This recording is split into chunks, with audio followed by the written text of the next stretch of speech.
I gotta say, we need to talk about sexuality. I know it's uncomfortable for a lot of people. I know that we've kind of become accustomed to having sexuality be this thing that's behind closed doors, just out the way. We don't have to think about it. We can go about with our normal lives and, I'm a very prim and proper person. I do this and I do that. But sex, no, nobody does sex. We need to talk about it. Whenever I bring up the idea of talking about sex with someone, I always want to be clear that it doesn't have to get weird. Like, you can talk about sex, you can talk about your sexuality without getting into the nitty-gritty, more personal details of what it means to you to do this or that, or be this or that. I mean, you don't have to talk about fetish. You don't have to talk about what you and your partner or partners do in private. You can have the conversation about sexuality. We can talk about sexuality without it getting weird. I think the reason that we don't talk about sexuality is because we haven't talked about sexuality. I think maybe it's not as simple as that, but I feel like that's at least a big part of it. For a long time, like the church, for example, has suppressed human sexuality and has tried to control human sexuality. And so we have inherited a world wherein it is normal to not talk about sexual things of a sexual nature, our own sexuality and so on. And what that means is that because we don't talk about it, by and large, we understand so little, I think, about what it means to be human in a sexual context, what it means to explore sexuality, what it means to embrace one's sexuality. I think because we haven't talked about it, we don't talk about it. And that's an inherited tradition that, in my mind, it doesn't need to be there. There's no real benefit for that. And because we don't understand it, I think the gaps in our knowledge are filled by people or worldviews, perspectives, religious or otherwise, that claim to understand it. And then you end up with things like homophobia, transphobia. I think there's also an aspect of people's security in themselves feeling somewhat threatened when sexuality is talked about. I know that there's this whole sort of masculine thing that you can't talk about gay, you can't talk about any feelings you might have towards another man in that context. There's no homo. There's this whole huge, like, Ned, what is happening back there? Okay, the cat's climbing up in the wardrobe, okay. I think to varying extents, especially among people who have being straight as an aspect of their identity, there is a fear on discussing maybe the aspects of them that aren't straight. As a bi person myself, I am invested in the importance of this conversation because, not just because bi erasure is rife in our society, but because there are so many straight people who are suppressing aspects of themselves, people who identify as straight, who aren't actually straight, are suppressing aspects of themselves. And I don't think that's healthy, and it can lead to trouble. And I was kind of one of those people for a long time. I hadn't really accepted this part of myself until recently. There was a point where I had accepted it, but then I kind of almost forgot about the fact that I'd accepted it. And I think it's probably because I was used to having not accepted it, sort of shut it away. And so because of that, I ended up having to re-accept, to re-come out to myself in a way, to re-acknowledge the fact that I am bi, and that I'm a queer person in general. Whatever the truth is of a person's sexuality, I think it's important that it's spoken about. I think that we need to talk about it, especially if you're like LGBT+, because visibility is important. Because the more people that talk about it, the more people will feel comfortable talking about it. It's similar to what I'm saying with these other videos I'm doing about the teal swan cult. If people are in a world where these kinds of things aren't being said, and they have to be the first one in their community, in their family or whatever, to actually speak out, that's harder. But once that person has done that, it becomes easier for it to happen. So visibility is really important. And I think a huge thing with visibility as well, I was looking up a while back, like studies that were done where people were asked what they identify as in terms of their sexuality.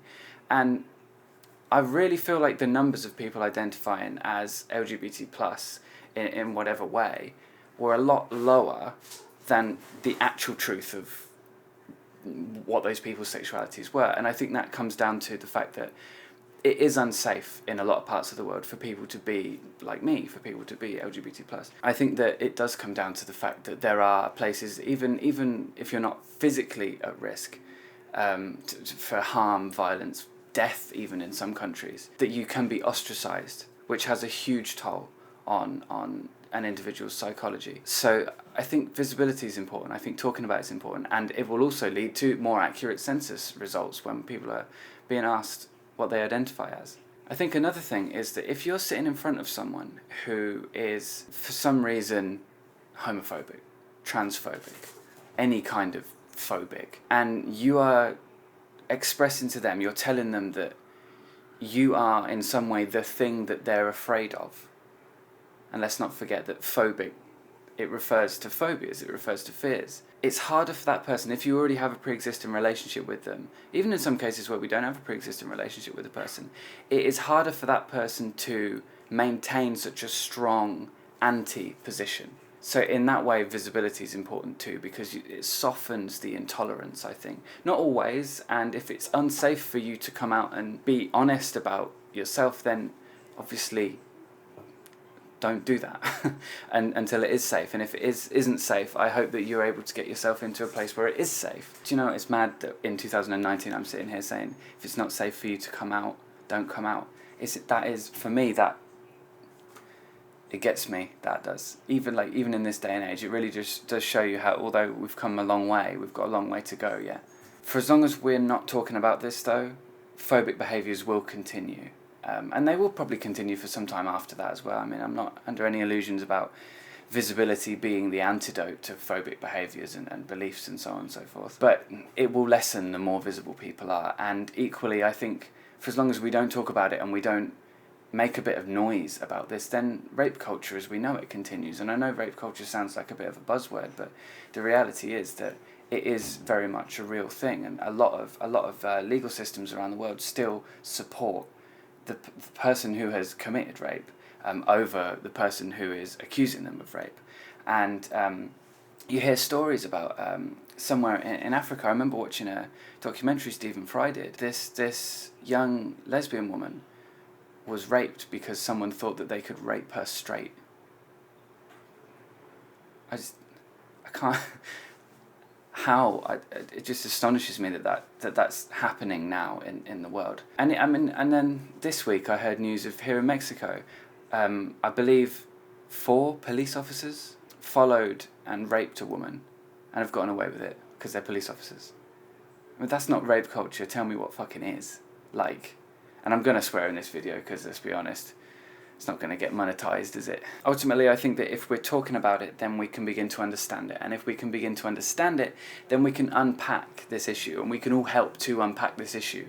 I think the reality is that if you think about the human race and how long we've been around, so much of this has been not talking about sex because of things like the church suppressing sexuality. We haven't actually had a conversation about it. So while we may be going into space and starting to develop AI technology and talking about quantum computing, we're still really just out of the mud when it comes to human sexuality and the implications of that and the importance of that. And I think, and this is just my opinion, but I think that if we aren't talking about that, then the darker sides of human sexuality will continue to rear their ugly head. Rear their ugly head? Is that the phrase? They will continue to cause trouble. They will continue to cause pain and trauma to a lot of people. And we will not understand them. And I think that's the most important part, because if we can't understand the darker things like paedophilia, like necrophilia, then we can't understand the more harmless things that are equally in the shadows, like sexsomnia, which is something that I experience. And we also won't understand things like pansexuality, asexuality, and so on. And I don't want to list things because I'll inevitably leave something out by accident, but LGBTQ plus things. I think the path is a long one to being able to fully understand human sexuality, but I think that it is a really important one to walk. It's not to say that walking it will mean that we accept the dark parts of humanity, or that we will like the dark parts of humanity that are kept in the shadows in terms of, as I say, the darker sides of sexuality. But we will understand them better. And I don't think that we can understand them better until we can learn to accept the ultimately harmless aspects of human sexuality. Nobody is hurting anyone by being gay, by being bi, by being pan. I said I'm not going to list things, but no one LGBTQ+ is harming anyone by virtue of being LGBT+ alone. There may be people there, just as I would with any demographic of people, that are harming people, but it's not because of that. And if you think it's because of that, do some research. But it starts at home, I think. It starts with normal conversations, accepting and tolerant conversations about our own experience as a human, our own sexuality. And as I say, it doesn't have to get weird. You don't have to sit there and talk about the ins and outs of fetishes and things like that if you don't want to. It doesn't have to get awkward. It doesn't have to get uncomfortable. It can just be a conversation. And in my mind, it does need to be a conversation. Let me know your thoughts in the comments below. And if you've had conversations about sexuality with people around you, how did they go? Let me know. You can find all my social media and everything below if you want to get in touch with me one-to-one. And just stick a comment below. Let me know your experience with this. Don't forget to hit subscribe if you want to see more of these kinds of videos, and click on it, click on the little bell, get all notifications, and then YouTube will probably let you know sometimes, maybe sometimes if it feels like it, that I've uploaded a video. But yeah, thanks for watching, and I'll see you in the next one.